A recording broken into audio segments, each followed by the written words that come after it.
Dobrý deň, priatelia. Ja vás tu vítam všetkých priaznivcov filozofie na našej druhej epizóde filozofických reflexií našej novej filozofickej internetovej relácie.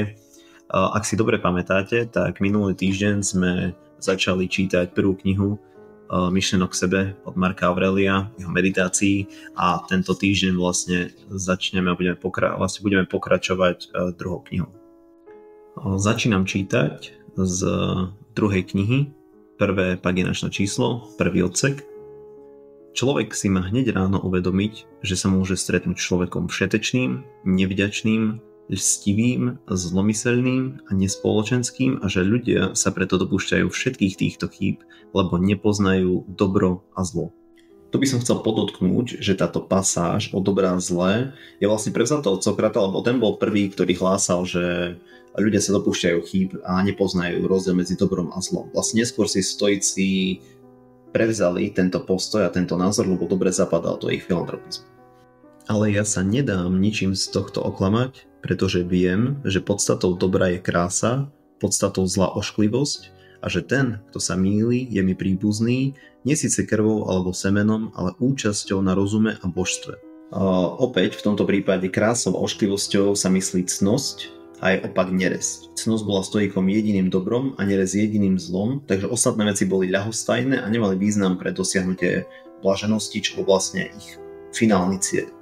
Keďže sa bavíme o rannej v podstate rutine Marca Aurelia, tak ja si vezmem kávu. On síce kávu nepil, ale to ide ako si ruka v ruke s ránom. Ak je to kamera je príliš osvetlená, tak sa ospravedlňujem, aby som aj rád zatiahol, len sedia tu holuby práve na okne a nechcem ich vyhnať. Ale tu môžeme pozorovať vlastne veľmi silný aspekt rannej rutiny Marca Aurelia. Prvá vec, čo si ráno pripomenie, že veľmi pravdepodobne, že narazí na takýchto ľudí. A takýto typ ľudí. A my sami dobre vieme a poznáme to, lebo ľudia sa až tak za tých 2000 rokov veľmi nezmenili a vlastne vidíme tých istých ľudí aj my. Ale nepreceňujeme morálne zlyhanie iných. Pochopme, že často konajú zo slepoty, nie zo zámernej škody. A vlastne Markus si pripomína, že má ovládať seba, nie svet. Svet nikdy nebude ideálny, ale naša reakcia môže byť. Si už starý a preto nedopusť, aby ho zotročili a ovládali egoistické pudy. Marcus Aurelius, keď písal tieto meditácie, tak mal už vyše 50 rokov a keď hovorí nedopusť, aby ho zotročili a ovládali egoistické pudy, myslí ako svoju dušu, svojho ducha. A dbaj, aby nikdy neprejavoval nespokojnosť nad prítomnosťou, ktorej sa ti osudom dostalo, ani sa nepozeral s obavami do budúcnosti. Vlastne nedopusti, aby ho zotročili egoistické pudy, čiže vlastne vnútorný duch, logos, rozum musí ostať slobodný. Egoistické túžby, to sú pudy, vášne, rôzne pohnútky, sú vlastne formou duševného otroctva, vedú nás preč od cnosti a od rozumu. Pamätáte si, minulo sme vlastne spomínali v prvej epizóde, že stoici boli deterministi. Tá pasáž, kde vlastne teraz vraví, nikdy neprejavujú nespokojnosť nad prítomnosťou, tak stoik prijíma to, čo je nevyhnutné, ako vlastne nevyhnutú súčasť vesmírneho poriadku. Sťažovanie sa je forma duchovnej spúry proti prirodzenosti veci. A ani sa nepozeraj s obavami do budúcnosti. A táto pasáž, vieme dobre, že budúcnosť nie iba pre stoikov, aj pre nás budúcnosť je neistá, je nerozpoznateľná. Strach z nej je vlastne zbytočné trápenie, ktoré narúša pokoj prítomného okamihu. A ak by sme sa, teraz to bude trošku veľmi zložité vysvetliť tento koncept, ale pokúsme si to na chvíľu predstaviť. Predstavme si, že tento moment, ešte v tejto sekunde, čo som túto myšlienku dopovedal, prítomnosť už je dávno preč. A teraz, ak sa zamyslíme nad tým, že nariekame nad minulosťou, alebo dokonca žijeme iba zo strachu z budúcnosti a iba premýšľame o všetkom, aké tu môže mať vlastne zlý dopad, tak si uvedome, ako narábame s momentálnym časom, ktorý máme, ako nechávame prítomnosť plynúť a vlastne už je dávno v nenávratnú. Čiže je skutočne rozumné narábať s časom týmto spôsobom. Viete, nariekaním nad minulosťou, nadriekaním nad budúcnosťou, to už vlastne vôbec nedáva zmysel, ale sme ľudia, stáva sa to nám všetkým, stále všetci máme emócie, všetci máme určité pocity, ale Marcus Aurelius tiež nebol dokonalý, tiež hovoril, že denodenne bojoval s touto myšlienkou, ale tým, že si ju neustále pripomínal a reflektoval nad tým, jeho prítomný okamih bol oveľa efektívnejší než vlastne náš alebo okamih bežného človeka dnes. V druhej knihe na paginačnom čísle 11 Marcus Aurelius jednou vetou vlastne zachycuje celé to memento mori. Pamätaj, že zomrieš.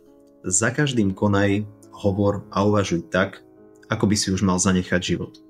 A keď si predstavíme, že ak by sme si mali zobrať zo stoicizmu jedinú vec, tak touto jedinou vetou si vieme vlastne zobrať najviac.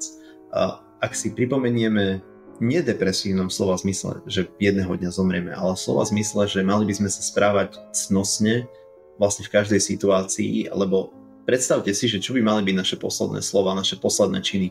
Malo by to byť rozčuľovanie sa nad súčasnou, najmä tomu politickou situáciou alebo nad súčasnou nejakou globálnou situáciou. Mali by sme riešiť a zaoberať sa banalitami, mali by sme znepríjemňovať iným ľuďom život. Málo keby sme vedeli na 100%, že zajtra opustíme svet, tak budeme si čítať niekde v správach, že ja neviem, Jay-Z a Rihanna mali nejakú hádku alebo rytmus a vlastne došli mi mena celebritu, ja sa ospravedlňujem, to asi nebol ten najideálnejší príklad, ale verím, že rozumiete, čo sa snažím povedať. Mali by sme sa zamýšľať nad serióznejšími vecami v živote. Každý je v poriadku, každý má iné hobby, každý má svoj spôsob, ako sa v dnešnom svete filtruje a vlastne ako si oddychne od celého stresu, od všetkých nástrah, čo svet vlastne momentálne poskytuje, ale možno ten správnejší spôsob by mali byť práve reflexia. Tým nemyslím vyslovene stoické, ale vyslovene reflexie našich myšlienok, rekapitulácia nášho dňa, pripravenosť na náš deň. Rozmýšľam, že vlastne môžeme to aj tuto stopnúť. Neviem ako vy, ale mne už ide vybuchnúť hlava, keď sa nad tým vlastne rozmýšľam nad týmito konceptami, keď si predstavíme, že sme sa rozprávali o podstate prítomného okamihu a plynutia času a teraz nad dôležitosťou reflexie, ktorú spomíname vlastne často. Je to dôležitá téma. Je to téma náročná. A keď mám byť úprimný, mal som dní proste, kedy aj ja som trávil čas na sociálnych sieťach, zaoberal som sa politickými banalitami, ktoré vlastne dnes sú už fuč a keď na konci toho dňa, keď som reflektoval nad svojimi myšlienkami, bolo to náročné.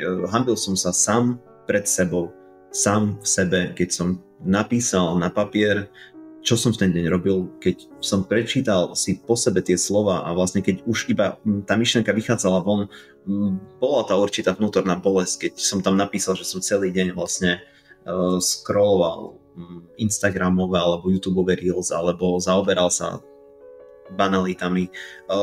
Úprimne mňa to bolelo. No a vlastne napriek tomu, že tá reflexia bola náročná, odvtedy musím povedať, že malo to na mňa taký dopad, že tak nerád na to spomínam, že sa veľmi vyhýbam nejakému toxickému, nepríjemnému kontentu a snažím sa vlastne ten život žiť a ten deň prežiť plnohodnotnejšie. Tak som veľmi rád, že sme vlastne mohli dnes takto spolu prefilozofovať a rozmýšľať nad druhou knihou Marca Aurelia. Bola to skutočne kniha náročná, tie koncepty boli náročné, ale mne osobne to veľmi pomáha, keď to môžem takto zrekapitulovať a pripomenúť si to. Dúfam, že aj niektorým z vás, keď sa chcete podeliť o svoje myšlienky, o svoje nejaké podklady, nejaké podnety, pokojne zdieľajte to, buď to v komentári, alebo keď nechcete, aby to bolo takto verejné, tak mi napíšte súkromnú správu do Instagramu, no a môžeme filozofovať spoločne. Teším sa na vás už vlastne na budúci týždeň na 3. epizóde.